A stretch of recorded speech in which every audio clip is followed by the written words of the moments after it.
चाळीसगाव जामदा धरणातून वाळू उपसा आणि तस्करीचा गंभीर प्रकार, महसूल पथकांवर आर्थिक गैरव्यवहाराचे आरोप। जामदा चाळीसगाव जवळील जामदा धरणातून दररोज रात्री 10 ते पहाटे 5 वाजेपर्यंत यंत्रांच्या सहाय्याने मोठ्या प्रमाणावर अवैध वाळू उपसा सँड मायनिंग सुरू असल्याचा गंभीर प्रकार समोर आला आहे। धक्कादायक बाब म्हणजे गौण खनिज चोरी रोखण्यासाठी नियुक्त केलेल्या महसूल पथकांचे अधिकारी व कर्मचारी या वाळू चोरांना अभय देत असून त्यांच्यावर अर्थपूर्ण व्यवहार केल्याचा थेट आरोप होत आहे। वाळू तस्करीची पद्धत आणि प्रमाण, वेळ आणि उपकरण। दररोज रात्री 10 ते पहाटे 5 वाजेपर्यंत या धरणातून यंत्रांच्या मशिनरी सहाय्याने वाळू उपसा केला जातो। प्रमाण, दररोज तब्बल 300 ते 400 ब्रास वाळूचा उपसा होत असल्याचा अंदाज आहे। वाहतूक, उपसा केलेली वाळू पहाटेनंतर डंपर व ट्रॅक्टरद्वारे भरून चाळीसगाव, नाशिक आणि संभाजीनगर, औरंगाबाद यांसारख्या मोठ्या शहरांकडे पाठविली जाते। साठा, अवैध मार्गाने उपसलेल्या वाळूचा साठा आनंदा धर्मा महाले आणि भानुदास दाजीबा जाधव यांच्या मालकीच्या शेल येथील गट नं 143/2 व 142/2 अ मध्ये केला जातो। प्रशासकीय यंत्रणेवर गंभीर आरोप।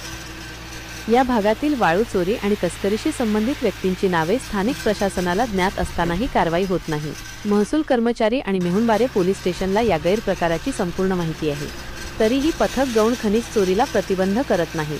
यामागे वाळू चोरांकडून महसूल कर्मचाऱ्यांना मोठ्या रक्कमेचे हप्ते मिळत असल्याची चर्चा आहे। जिल्हाधिकाऱ्यांच्या आदेशाला केराची टोपली। जिल्हाधिकारी जळगाव यांच्या आदेशानुसार गौण खनिजाची चोरी रोखण्यासाठी चाळीसगाव येथे मंडळ अधिकाऱ्यांच्या नेतृत्वाखाली 10 पथके नेमण्यात आली आहेत। प्रत्येक पथकात 5 ग्राम महसूल अधिकारी, तलाठी यांचा समावेश आहे। यातील काही पथके प्रामाणिकपणे काम करत असली तरी बहुतांश पथक रात्रीच्या वेळी कारवाईसाठी बाहेर पडत नाहीत। या निष्क्रियतेमागेही आर्थिक कारणे असल्याचे स्पष्टपणे बोलले जात आहे। पथक प्रमुखच कर्तव्यच्युत।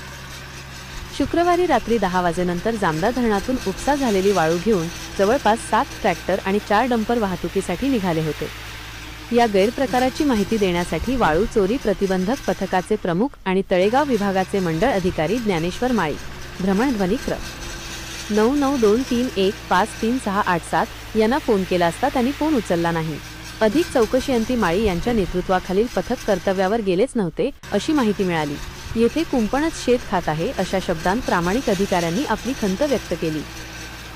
जिल्हाधिकाऱ्यांकडे पुरावे सादर। जामदा धरणातून रात्रीच्या वेळी यंत्राच्या सहाय्याने वाळू उपसा कसा केला जातो याचा सविस्तर व्हिडिओ पुरावा म्हणून जिल्हाधिकारी जळगाव, जिल्हा पोलीस प्रमुख जळगाव यांच्यासह चाळीसगावचे प्रांताधिकारी व तहसीलदार यांच्याकडे पाठवण्यात आला आहे। या तक्रारीत वाळू तस्करांची नावे देखील प्रशासनाकडे सुपूर्द करण्यात आली आहेत। तहसीलदार साहेबांनी नियुक्त केलेल्या या पथकांनी प्रामाणिकपणे काम करून गौण खनिज चोरी थांबवावी अशी अपेक्षा असताना पथक प्रमुखांच्या आर्थिक गैरव्यवहारामुळे शासनाच्या उद्देशालाच हरताळ फासला जात आहे। ग्रामस्थ लाईव्ह संपादक किसनराव जोरवेकर। बातमीसाठी संपर्क महेंद्र सूर्यवंशी व बबलू अहिरे, चाळीसगाव।